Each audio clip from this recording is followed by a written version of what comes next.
No, I thought what we'd talk about is rehearsal / preparation /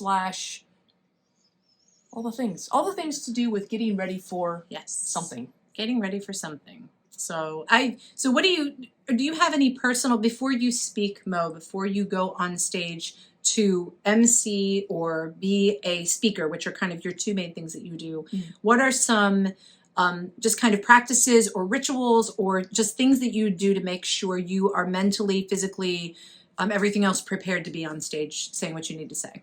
Well, okay, so I won't even go into all the stuff ahead of time, like all the energy mapping, all the things that I do, but I will say, because of what you do in your vocal performance instruction and coaching, is that you've given me some exercises. So I always have a bottle of water with a straw, and I always blow bubbles in my water, or someone else's. Semi-occlusion. Yes, I do semi-occluded vocal tract exercises. Right? Yes, she does. SOVT, baby. Yeah, you know me.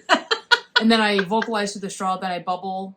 So I do those 4 things. I do 3 things. I bubble. In fact, I was walking around the house yesterday bubbling before I did a podcast. I bubble, I blow through a straw, and then I, vocalize through hum in a straw. Yeah, you can hum through the straw. And what are those doing? Those are helping me. So what it does is it creates back pressure onto your vocal folds. So when you breathe in and you speak, all the air is coming from under your vocal folds and through your larynx. When you do that, it sends some of the pressure back, and it does this equalization so that your vocal folds have pressure equally from both sides. It's kind of the equivalent of doing stretches or exercises in water versus on land. So you're not using that extra energy to keep yourself. Okay, so it just kind of eases the the environment. It's for your not as impact it's like low impact stretching. Exactly. It's like water aerobics, like grandmas in frilly suits. That's what SOVT is. The other thing I do is I do box breathing. Yes. Although maybe you can help me with this. You breathe in a box. Yeah, I could just put my head in a box. One time it was a litter box.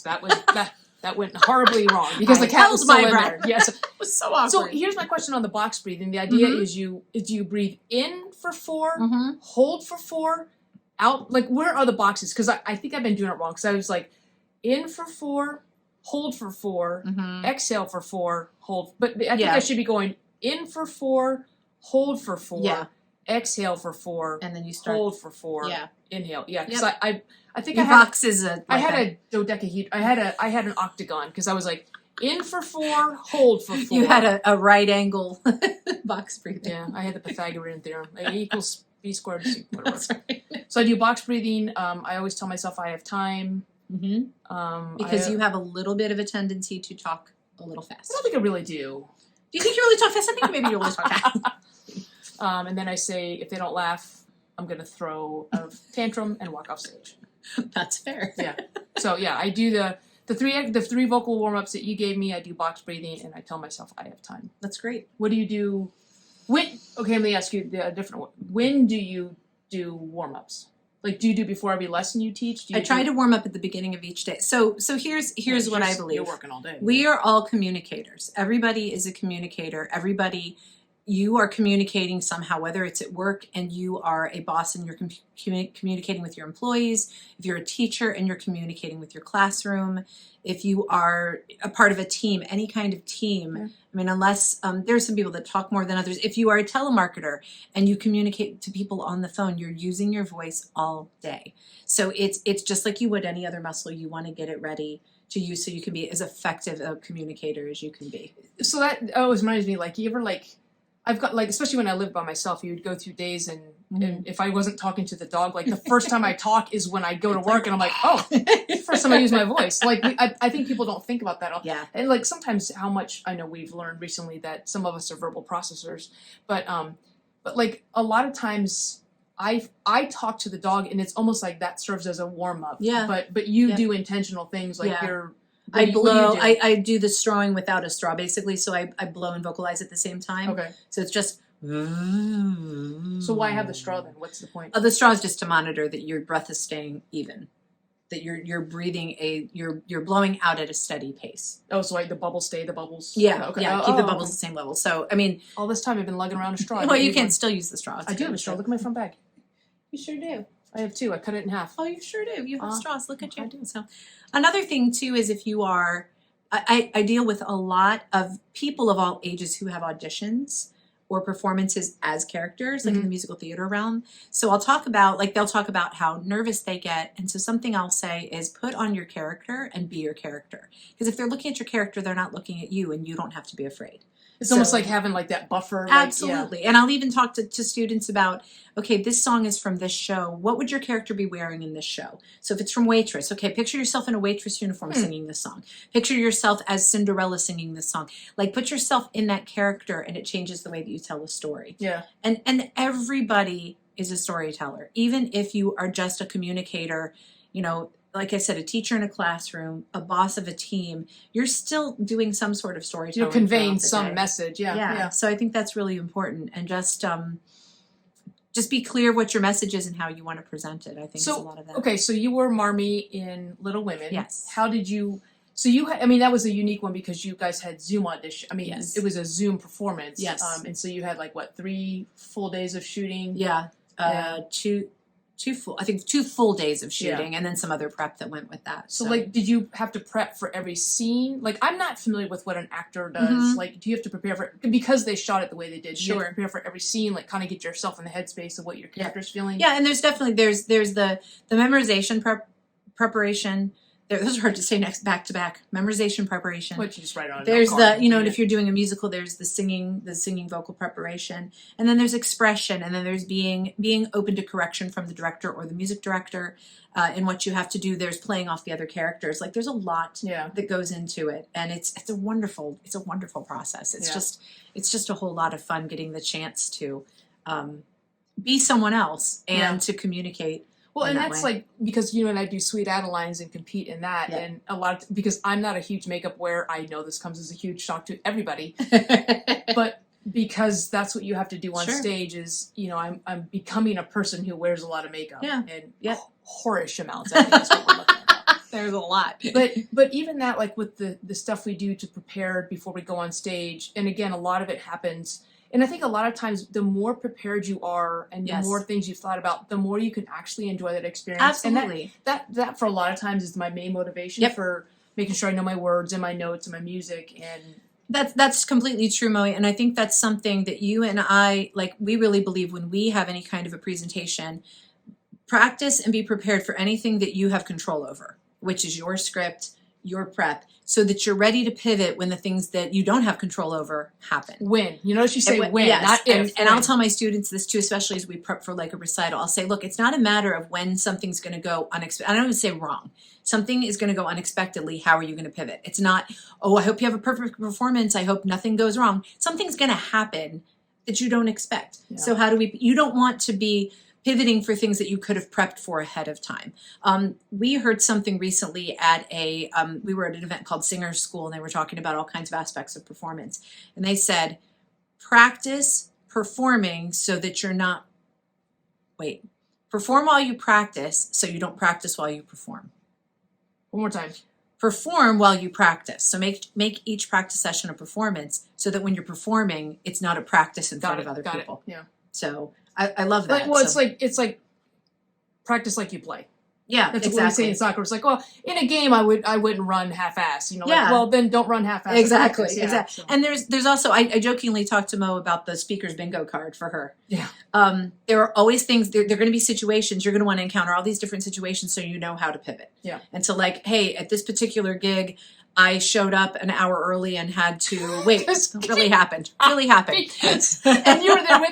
So poor Katy was doing my tech, and so one of the things is I like to dial in early. Yeah. So we had a gig with Granger. Yeah. And they were just awesome, lovely people. The whole time we were communicating with them and everything like that. So Katy does all my tech. She runs my slides, and we actually rehearse all this. And one of the things that we do during rehearsals too, for my speaking gigs and our co-speaking gigs when we present, is we actually talk about what if this happens. So we what if things, and we say, okay, if this happens, what are we going to do? So we practice pivoting, and we've had a couple situations where one of the what if scenarios we did in our pre-brief happened, and we already knew how to pivot. So that's one thing I'm really proud of us that we do is we pre-catastrophize. Yes, we had a gig where we had prepared slides to share on Zoom.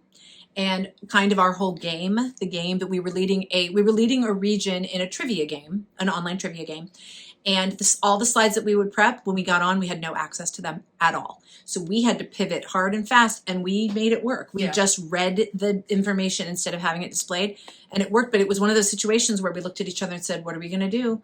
Okay, here's the plan. So make a decision and make it the right one. And thank goodness we were adequately practiced on our other things, so we didn't have to worry about that. Yeah. All we had to do was worry about the pivot. And that's another thing too, is like the more prepared you are, like the more not only you can enjoy the moment, but you can still enjoy it even when things go wrong. Absolutely, so. absolutely. So anyway, the thing about Granger is Katy was going to do my tech, and we literally have like 6 devices up, lights and all this other stuff. And so we dialed in, I thought maybe 20 minutes early. Yeah, we thought we were there, we were ready, we were doing small talk with the really lovely people. Yeah, but then it's like getting the time for it to start, and I'm like, now I have to manage my bladder, because I'm like, do I pee now, or is it too late, you know? And I'm like, and they're just like, okay. And I'm thinking, man, this is a disappointing turnout. It was kind of, like there's like she's 2 or 3 what people. time do we start? And here it was like 45 minutes after we had thought. Because they were on Central Time. Time zones. So I was an hour and 20 minutes early. I guess the bottom line is I did have time to pee. So. That's she did. Nothing bad happened. Times. Nothing bad happened. Oh, so Lord. yeah, so definitely take yourself through the paces. A lot of times if you have a performance, close your eyes and picture what's it going to feel like to be backstage. I'll do this with my students. I'll say, okay, it's recital time. I want you to picture yourself up on that stage singing. And they're like, no, I don't want to do that. It makes me too nervous. I'm like, well, do it and feel the nervous now, so that when you're actually in that situation, it's going to be like, I've been here before. I'm good. You're like the original Oculus. You're like the original visualization. I am virtual reality. Do they have Oculus programs where you can practice walking out? Like, because you know how Chris Hemsworth did the one where you walk out on the like you're really high up on the plank. Yeah, we should make one. You go out, like people are like on stage and everybody's naked. I think that one has been invented. You have to pay extra for that. $2.99 a person and 99 cents for every article of clothing. But I was like that. I like, close your eyes and feel how you decide how you want to feel backstage. Yeah. Decide how you want to feel going on stage, and decide how you want to feel when it's all over. And above all, enjoy every second of it. Enjoy every second. You're doing what you're wired to do. Don't focus on the one thing that you had to pivot on. Celebrate the way you pivoted. And enjoy every second of it. Because you're going to black out. You're not going to remember the little things that you do. That's true. On stage. Yeah, Mo doesn't often remember. She'll come off stage and say, "Did I speak English?" I couldn't even tell you what I said. When I came off from Youngstown, so Katy was in the audience. She was my support crew for when I did my TEDx talk, and I get off the stage and I'm like, "Did I speak English?" She goes, "Yeah, but the cutest thing was when you saluted at the end." I'm like, "I what?" She goes, "I saluted?" And it's not supposed to be cute. She goes, "Yeah, you saluted." I'm like, no recollection of it. She finished speaking. The audience stood up and clapped. She took 2 steps. She can't turn back and went, it was so sweet. No recollection at all. If it wasn't on the video, she would have thought I was making it up. I would have known you were making it up. It was awesome. But you know what? You're in a situation to be in front of people and perform because you're wired to do it. So prepare, go through the paces. We practice a lot, the things that we do. We practice maybe more than most people would, but I love the feeling of getting up, having the confidence there, knowing that we can pivot with whatever we do. And now when I do things and I don't practice as much as we do, I feel like I'm not prepared enough. So, but you can enjoy it more when you really take those steps to be the very best that you can be doing those things. And I think the most important thing that we want to convey too is that it's not just about preparation for a speaking engagement or emceeing or trivia or an audition or a lesson, but it's like an interview, a tough conversation, a conflict with your neighbor, proposing. I mean, all these things, the way you communicate, especially when it's in a moment that you want to get it right and that you may not have a second chance to do it, those are the times to prepare so that you can enjoy that moment or you can be present in that moment. So, so I value rehearsal quite a bit. Absolutely. I definitely rehearse a lot more. A little known fact, when I'm driving in the car by myself, I practice telling jokes. Like I practice on joke delivery and I practice my stories. So if you're ever hiding in my car, just fess up. Be ready. No, just fess up. Don't laugh so that she can hear that you're in the car, because that would ruin the whole thing. Yeah, well, cool. Yeah, so Anything else on go that? out and just do the things, find out the opportunities, and prepare yourself. And if you ever need any help, just hit us up. I don't know why I did that. Give them the guns. This has been Mo and Katie with performance tips.